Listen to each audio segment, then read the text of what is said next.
আসসালামু আলাইকুম, আপনারা সবাই কেমন আছেন? আপনাদের আল্লাহর অশেষ রহমতে আমি অনেক ভালো আছি। তো এখানে শারাফাত শারিফা দুজনে মিলে দৌড়াদৌড়ি করছে ছাদে। তো ভিডিওটা ছাদেতে নিয়ে শুরু করলাম বিকেলবেলা। তো ওদেরকে উপরে ওঠানোর একটা কারণ হচ্ছে শারমিন হলো রেডি হয়েছে, শপিংয়ে যাবে। তো হালকা পাতলা কিছু শপিং আছে, যেহেতু সামনে কোরবানির ঈদ। তো যদি শপিংয়ে যাই তো ওরা তো কান্নাকাটি করবে, এই কারণে ওগুলো তো রাইখা যাওয়া লাগবে। তো এই কারণে ওর আম্মু আর আমি ওরা নিয়ে একটু সাথে আসলাম আর হালকা একটু ভিডিও ক্লিপস নিয়ে নিলাম। শারমিন আমার জন্য রেডি হয়ে বসে রয়েছে।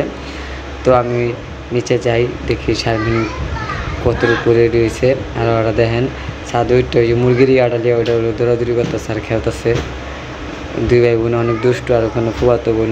তো মার্কেটে চলে আসছি, আসার পর দেখি প্রচণ্ড পরিমাণে ভিড়। আমি তো মনে করছিলাম কোরবানি দেখ শুধু গরুর বাজারে ভিড়, তাকে অহন দেখি কাপড়ের মার্কেটেও ভিড়।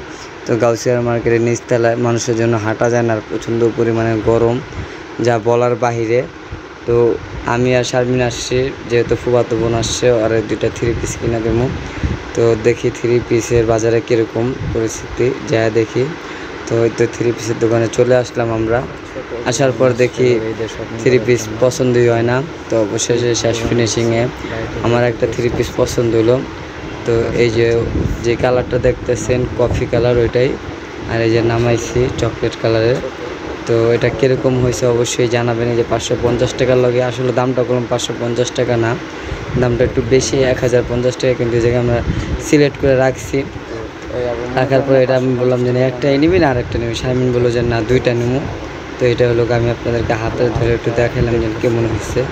তো অবশ্যই যদি ভালো হয় তো কমেন্ট করে জানাইবেন যে 3 পিসটা কেমন হয়েছে। আর এখানে অনেক কোয়ালিটির 3 পিস আছে দোকানে, যা 4000, 5000, ওই যে 5050 টাকা, 3050 টাকা, এই যে। তো আমি ওরকম করে ঝুমটাই আপনাদেরকে দেখাইতে পারলাম না। তো অনেক কোয়ালিটির আছে। আর দোকানদার ভাই তো বৈশা বৈশা মোবাইলে কথা বলতেছে। তো আমি বললাম যে ভাই একটু কম টম রাখেন, কয় কোনো কম নাই ভাই। তো একটা আমি ডিসাইড করছি, আর একটা শারমিনকে ডিসাইড করতে বলছি যে একটা তুই নিজের চয়েস কর, যেন ওর কোনটা পছন্দ হয়। তো ওর একটা পছন্দের ব্যাপার স্যাপার আছে, যেহেতু নিজে একটা পছন্দ করছে, শারমিন একটা চয়েস করতেছে। তো দেখি ওর চয়েসটা কেমন হয়, ওটাও আপনারা দেখতে পারবেন। তো শেষ ফিনিশিংয়ে শারমিন একটা বাইর করলো। তো দেখবো ওইটা কি নেওয়া যায় না না যায়, মানে আমরা কইতেছে যে ভাই এটা কি ভাল লাগবে নাকি ওদের পরলে, যেহেতু কালো। তো আমি বললাম যে ভালো লাগতারে, তারপর তোর পছন্দ আছে না। ও শেষ ফিনিশিংও পছন্দ করতে পারলো না, ডিসাইড করতে পারতেছে না যেন ও কী করবে। আর দোকানদার ভাই তো ক্যাশে পয়সা আঙ্গো তামসা দেখতেছে, আর কিছু কোয়ার নেই। শারমিন এটারে নিয়ে ঘাটাঘাটি করতেছে যেন আসলে ও কি এটা নিবে না, যেহেতু একটা 1050 টাকা কিনছে আর একটা 550 টাকা, মানে দুইটাই দিবে। তো একটা নর্মাল দিব আর একটা একটু ভালো দিব। তো অবশেষে মনে করেন যে ওরা এটা পছন্দ হয় না, ওই লোক এটা রাইখা দিতেছে। রাইখা দেয়া আরেকটা দেখবো কেমন হয়, কারণ ও কি নিব না নিব নিজেই বলতে পারে না। এই যে রাইখা দিয়েছে, অন মাথা চুলকায়, বুঝছেন কী করবো আমি দিশ পাইতেছি না যে আসলে কোনটা নিব। কি নিবি তুই? তুই তো নিজেও বুঝতে পারতেছ না, দেন খালি মাথা আশ্রাইতেছে, আর কি করবো দিশা পাইতেছে না। আর 3 পিস দেখা চোখ গোলাই গেছে গা, বুঝছেন কি করবো দিশ পাইতেছে না। টেনশনে পড়ে গেছে, একটা ডিসাইড করতে দিয়েছি তো এই কারণে টেনশনটা পড়ে গেছে গা। ও কোনটা করবো ও নিজে পারে না। তো দোকানদার ভাই একটা চয়েস করে দিল। তো এটাই আমরা ডিসাইড করছি যে এটা নিমু। আর আমার কাছে মনে হলো যে এটা ওর গায়ে মানাইবো। আসলে দোকানদার ভাই যে দেখেন এটা কেমন হয়েছে এটাও কমেন্ট করে জানাবেন। শেষ ফিনিশিংয়ে আমরা এটাই নিয়ে নিলাম।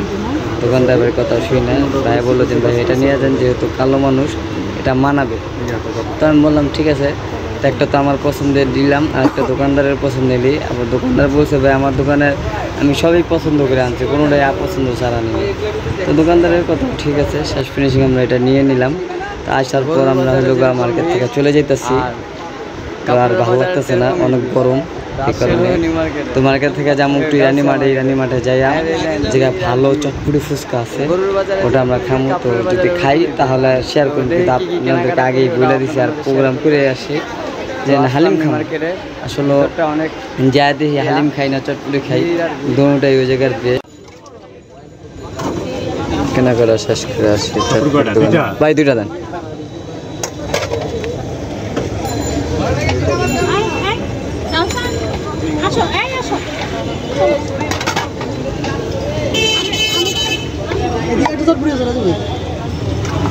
এই লোকটার ভিডিও কর না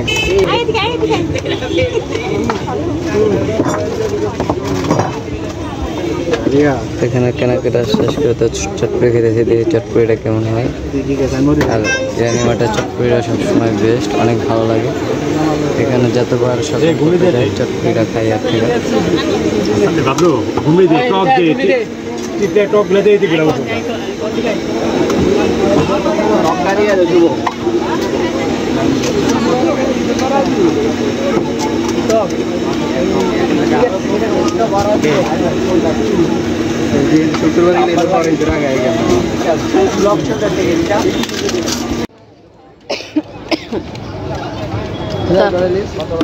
আমরা দুই ভাই বোন হচ্ছে আসছি এখন ইরানির মাঠে। আমরা সেই মোতালা প্লাজা থেকে হাইটে প্রথমে মার্কেটে গেলাম, ওইখান থেকে এখন আসছি ইরানির মাঠে। আর ইরানির মাঠে এখানে হচ্ছে চটপটি, হালিম, ফুচকা সব কিছু পাওয়া যায়। এইখানকার এই যে দোকানগুলো আপনাদেরকে দেখাই, এক একটা দোকানে এক এক রকমের খাবার। আর এই জায়গার খাবারগুলো মোটামুটি ভালোই সুস্বাদু। তো ভাইয়া আর আমি হলো দুজনে মিলা খাইতেছি।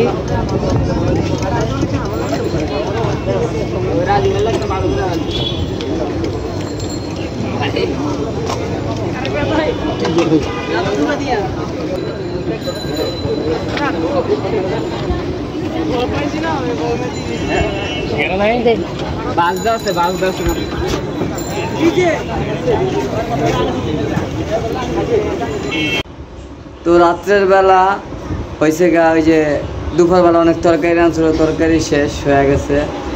কারণ বাড়িতে তো একটু মেহমান আছে, আর আমাদের বাড়িতে সবসময় মেহমান থাকে, এটা আপনারা জানেন। তো এই রাত্রে এখন হয়েছে কি যে এটা হলো, অনেকে চিনবেন নাম বললে, সবাই চিনবেন, অনেক না সবাই চিনবেন নাম বললে। এটা হলো পটলের সিল্কা, বুঝছেন? পটলের সিল্কা আর কি, পটলটা যে শুনছিলে একটু হয়তো ডাবায় আসছিলে, ঠিক আছে? ডাবায় আসছিলে পটলের সিল্কাটা এই সরিষার তেল দেওয়া টাইলা আর শুকনো মরিচ টাইলা একবারে সুন্দর করে একটা ভর্তা করে। তো ভর্তাটা খুবই টেস্ট হয়, পটলের সিল্কা ভর্তা। যারা না খাইছেন ওরা একবার খাইয়া দেখবেন। আর এই যে রাত্রেবেলায় ভর্তা করতেছে আপনাদের ভাবি, এই যে। আর আজকে সে তো এমনি ফর্সা মানুষ, সবই পরছে কালো ড্রেস, ঠিক আছে? পুরাটাই কালো, শুধু হাত পাউডি ফর্সা দেখা যেতেছে, এছাড়া কিছুই না। আর দুপুরবেলা পাক করছে হলো ইলিশ মাছ, ওটা শেষ হয়ে গেছে গা। আসলে বাড়িতে ছিলাম না, কেন দুপুরবেলা আপনাদের মাঝে শেয়ার করতে পারিনি ওরকম করে। আমি তো ছিলাম না, তো শারমিনের ভিডিওতে দেখছেন কিনা সঠিক আমি নিজেও জানি না। তো তরকারি এই যে ইলিশ মাছ পাক করছিল, মাছটা শেষ, শুধু ল্যাঞ্জ আর মাথাটা আছে। তো আমি আমার আবার দুপুরে যেই তরকারি খাই ওই তরকারিটা আমার রাইতে আবার পছন্দ না। তো দেখি পটলের সিল্কা ভর্তাটা কীভাবে করে দেখেন। আগে মরিচটা লবণ দিয়ে এইভাবে বাইটা নিতে হয়। আর এখানে হলো বাবুর হলুদে আমরা একটা টুল আনছিলাম, এটা আপনারা অনেকেই দেখছেন, কিন্তু টুলটা হলো শেষ ফিনিশিংয়ে, হলুদ শেষ হওয়ার পর যে ফালাই দিমো ওটা না, কারণ টুলটা কাজে লাগছে। আপনাদের ভাবি এরকম একটা টুল অনেক দিন ধরে আনতে বলছিল, তা আমি বুঝতেছিলাম না যে কোন টুল আনতে কোথাছে। এই যে টুলটা হলো ছোটো ভাইয়ের অনুষ্ঠানে আনছিলাম হলুদ দেওয়ার জন্য, তো ওইটাই কাজে লেগে গেছে গা। এখন আমাদের খাওয়ান টাউন আর নিচে রাখা হয় না, চুলার পর রাখা হয় না, সব এই জায়গায় রাখে। তো সুন্দর হয়েছে টুলটা আনা, তো আপনাদের ভাবি অনেক খুশি হয়েছে যে আমি চাই কইতাছি এতদিন ধরে যে টুল আনো না কেন। তো অবশেষে এই ছোটোবার বিয়েতে এই টুলটা আনা হলো।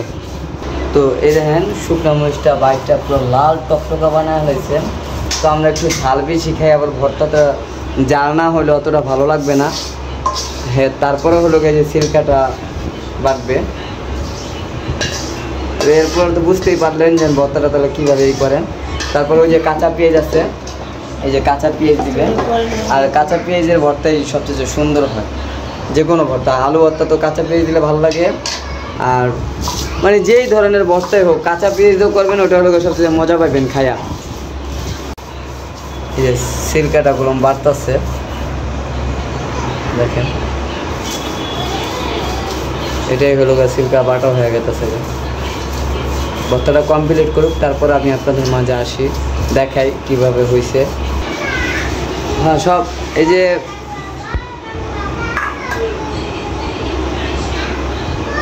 এই তো ভর্তা পুরো কমপ্লিট হয়ে গেছে। আর আমার জন্য একটু মরিচ ভর্তা, এই যে সাইডে যেটা দেখতে পাচ্ছেন, এটা একটু আমার জন্য রাইখা দিছে। আর এই যে কাঁচা পেস্টটা কীভাবে দেয় এই দেখেন। আর মোটামুটিভাবে ভর্তা হয়ে গেছে, খালি কাঁচা পেস্টটা দেওয়া হালকা একটা ডলা দিবে, মানে মিহিন করবে না, হালকা একটা ডলা দিবে, তাহলে ভর্তা পুরো কমপ্লিট। তো আপনারা যারা খান নাই তারা এমনি বানায় খাইয়া নেবেন পটলের সিল্কা ভর্তা, তাহলে বুঝতে পারবেন যে এটা স্বাদটা কীরকম আর মজাটা কীরকম। স্বাদ আর মজা একটাই।